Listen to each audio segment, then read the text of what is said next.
Good morning.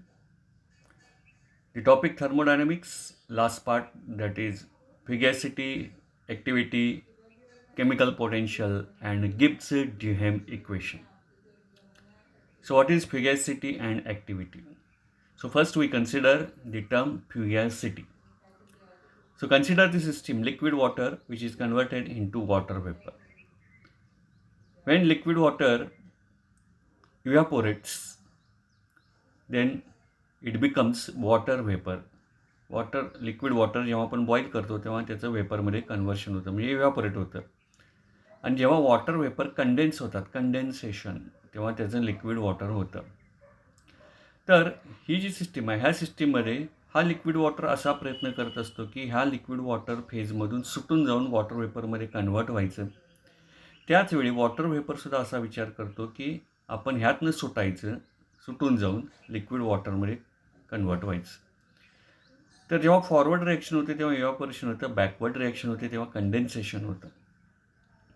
तर ही जी सुटका करून घेण्याची प्रक्रिया आहे त्याला आपण एस्केपिंग टेंडन्सी म्हणतो. The escaping tendency of liquid water molecules into water vapour or by the process of evaporation or the escaping tendency of water vapor molecules by condensation process in the liquid water.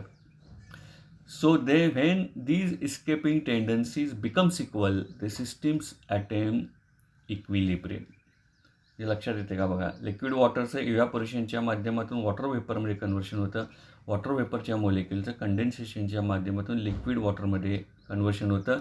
इथून सुटका करण्याचा प्रयत्न करतात, एकूणही सुटका करण्याचा प्रयत्न करतात. तर सुटका करणे म्हणजे काय, टू एस्केप. तर त्यांची टेंडन्सी जेव्हा इक्वल होईल तेव्हा ती सिस्टीम इक्विलिब्रियमला अटेन होते. So escaping tendencies becomes equal, the system attains equilibrium.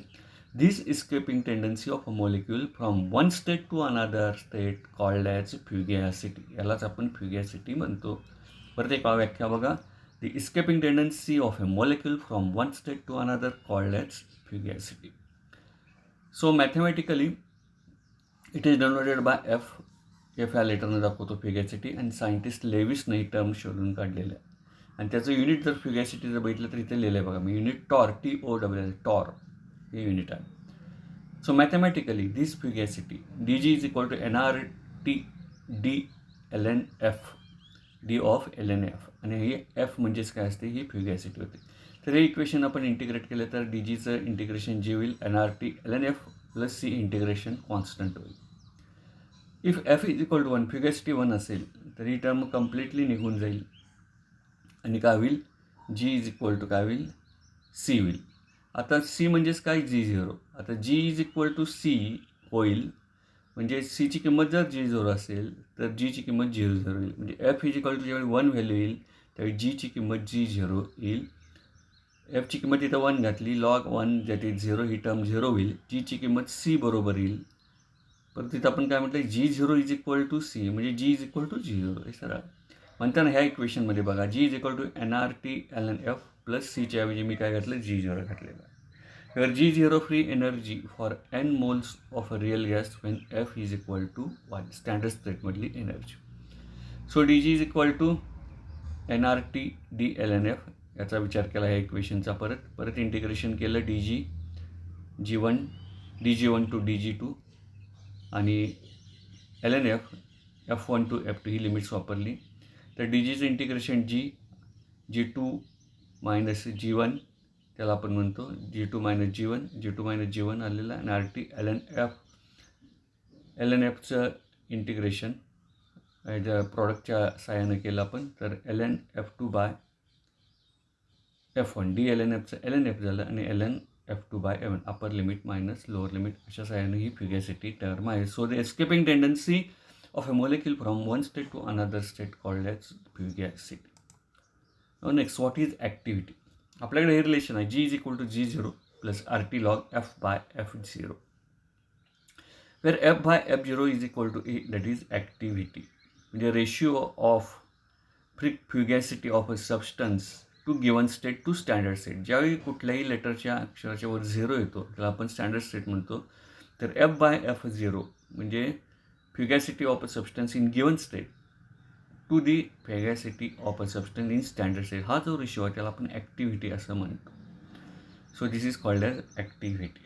तर फेगॅसिटी म्हणजे काय लक्षात आलं, escaping tendency of a molecule from one state to another. आणि ॲक्टिव्हिटी म्हणजे the ratio of fugacity of given state to that of standard state, that is called as activity. Now next term, that is partial molar quantities. Consider x is a function of, x एक term घेतली ती function आहे कशाची, temperature, pressure, N1, N2, N3 number of molecules, त्याला आपण म्हणतो that is up to Ni, म्हणजे dot dot कर गेलो. The total change in properties X that is dx. आता ही एक्स एक प्रॉपर्टी आहे, काही असेल, एन्थॅल्पी असेल, एंट्रॉपी असेल, इंटरनल एनर्जी असेल, व्हॉल्यूम असेल, ही फंक्शन दाखवलेलं आहे आपण या सगळ्यांचं. तर ह्याच्यामध्ये चेंज झाला. दी total change in property x that is dx for small change in temperature, pressure and number of molecules और नंबर ऑफ मोल्स. तर हा चेंज कसा दाखवला बघा, dx/dni इंटू ब्रॅकेटच्या बाहेर. आता काय केलं बघा, इथे N1 टर्म आहे, त्यामुळे ह्या कंसातली N1 टर्म मी काढलेली आहे, म्हणजे temperature, pressure, N2, N3 dot dot Ni. म्हणजे जी टर्म आपण इथे N1 घेणार ती टर्म ह्या इक्वेशनमधून काढायची. So this is a partial molar quantity for N1, number of molecules, number of mole जे आहेत N1 ह्या N1चे. तसंच आपण N2ला केलं बघा, dx/dN2. आता N2 मी घेतलं इथं, म्हणजे N2 सोडून बाकीच्या टर्म सगळ्या ब्रॅकेटच्या बाहेर आलेल्या, T, N1, N3 dot dot dot Ni. This is partial molar quantity for N2. म्हणजे एखादं फंक्शन, एखादी आपण हे घेतलेलं आहे, एखादी टर्म घेतलेली आहे, ही टर्म एखाद्या टेम्परेचर प्रेशर जर फंक्शन असेल तर त्यातला जो स्मॉल चेंज आहे तो स्मॉल चेंज पार्शियल मोलर क्वांटिटीजने दाखवतात. हा N1 मॉलिक्युलसाठी पार्शियल मोलर क्वांटिटी आहे आणि ही पार्शियल मोलर क्वांटिटी N2साठी आहे. नेक्स्ट, तर तीच पार्शियल मोलर क्वांटिटी असाने दाखवतात x1 बार. मगाच साईड N1 मॉलिक्युलसाठी N1 ह्याच्यामध्ये ब्रॅकेटच्या बाहेर नाही, N2 मॉलिक्युलसाठी x2 bar that is equal to dx/dN2, N2 या ब्रॅकेटच्या बाहेर नाही. तर ह्या भाषेमध्ये असं हे पार्शियल मोलर क्वांटिटीज दाखवले जातात. आता त्याच पद्धतीनं पार्शियल मोलर व्हॉल्यूम कसा दाखवला जातो. समजा एक सोल्युशन घेतलं ए आणि बीचं, Na नंबर ऑफ मोल्स आहेत आणि बीचे NB नंबर ऑफ मोल्स आहेत. तर बघा, पार्शियल मोलर व्हॉल्यूम इथे क्वांटिटी जशी एक्सच्या भाषेत दाखवलेलं आहे तसं व्हॉल्यूम असल्यामुळे व्ही टर्म घेतलेलं आहे. Partial molar volume of molecule A किंवा mole A that is equal to dV/dNA. एसाठी आहे म्हटल्यानंतर काय केलं, टेम्परेचर, प्रेशर, ए टर्म गाळली आणि आपण काय केली, N नंबर ऑफ मोल्स आणि बी म्हणजे NB number of moles NB, temperature, pressure, number of moles B. तसं बीसाठी घ्यायला गेल्यानंतर dV/dNB, ए त्या आपण बी त्यातून गाळणार आहे, temperature, pressure, Na number of moles. म्हणजे दिस इज पार्शियल मोलर व्हॉल्यूम. म्हणजे एखाद्या सोल्युशनमधून नंबर ऑफ मोल्सचा विचार करून त्याची partial molar quantity of mole A, partial molar quantity of B ही ह्या पद्धतीनं आपल्याला काढता येते. So that is the partial molar volume. या व्हॉल्यूमची आपण ऐवजी इंटरनल एनर्जी घेतलं तर E येईल, एन्थॅल्पी घेतलं तर H येईल, एंट्रॉपी घेतलं तर S येईल. तर अशा पद्धतीनं partial molar volume, partial molar एन्थॅल्पी, partial molar internal energy, अशा पद्धतीनं आपण हे काढू शकतो. So this is about the partial molar volume.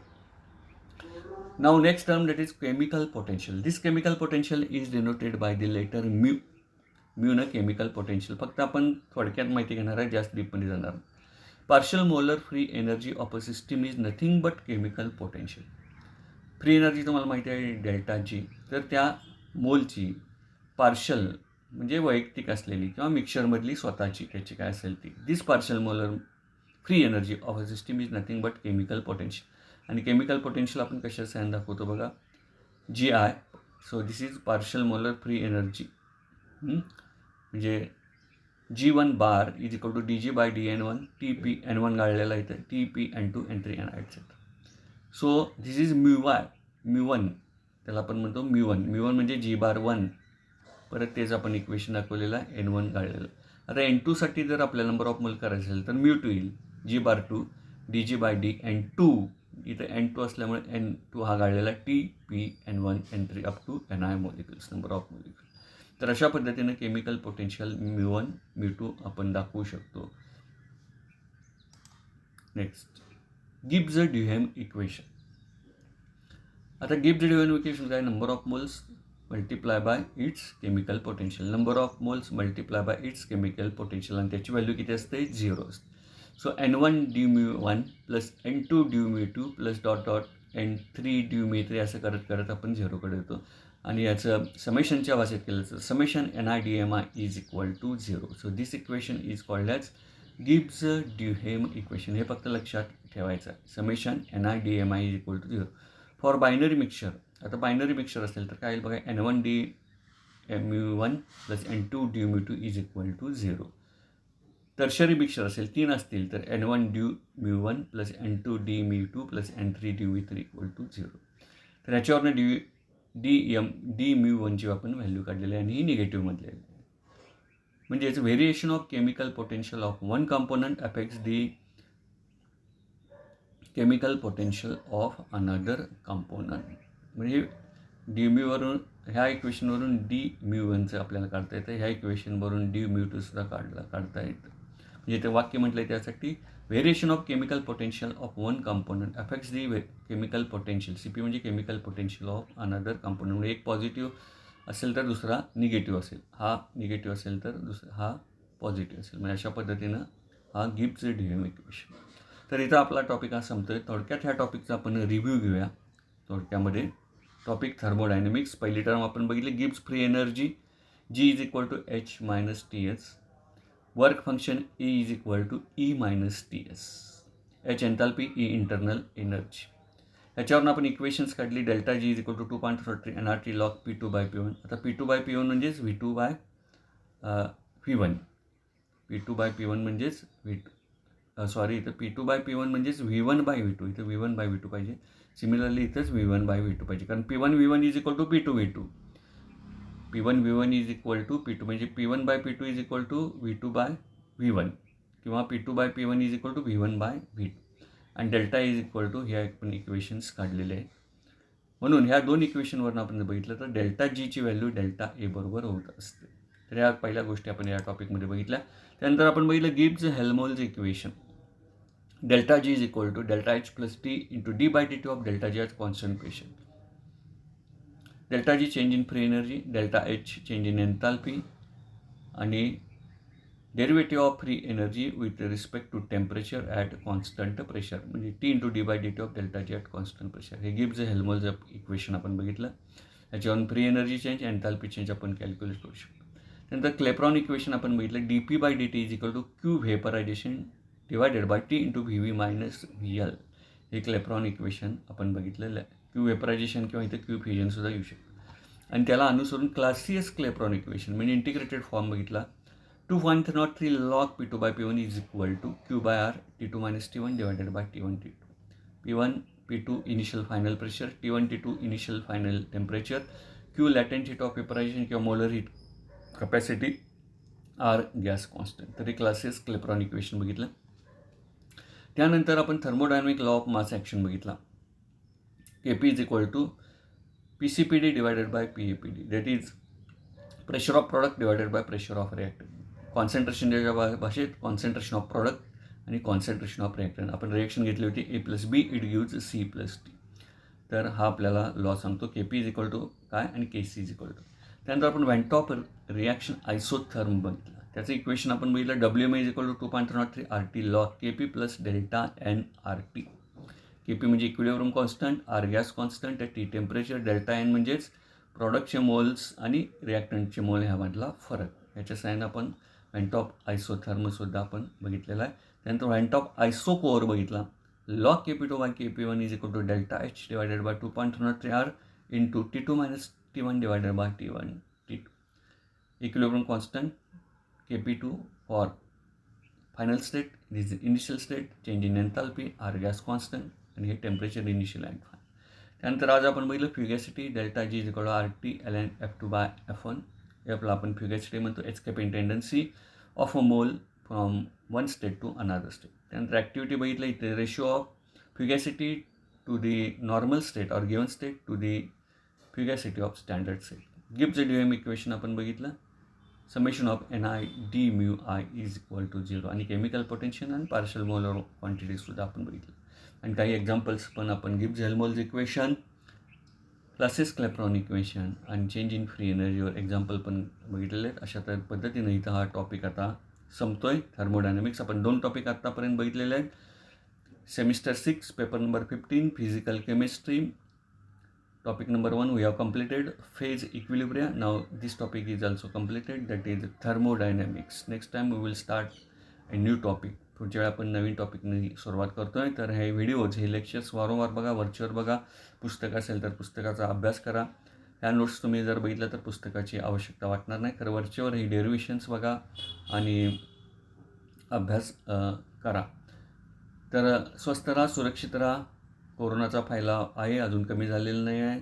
Social डिस्टन्सचं पालन करा, मास्क वापरा, वरचेवर हात धुवा, सॅनिटायझरचा वापर करा. स्वस्थ राहा, सुरक्षित राहा. धन्यवाद. Have a nice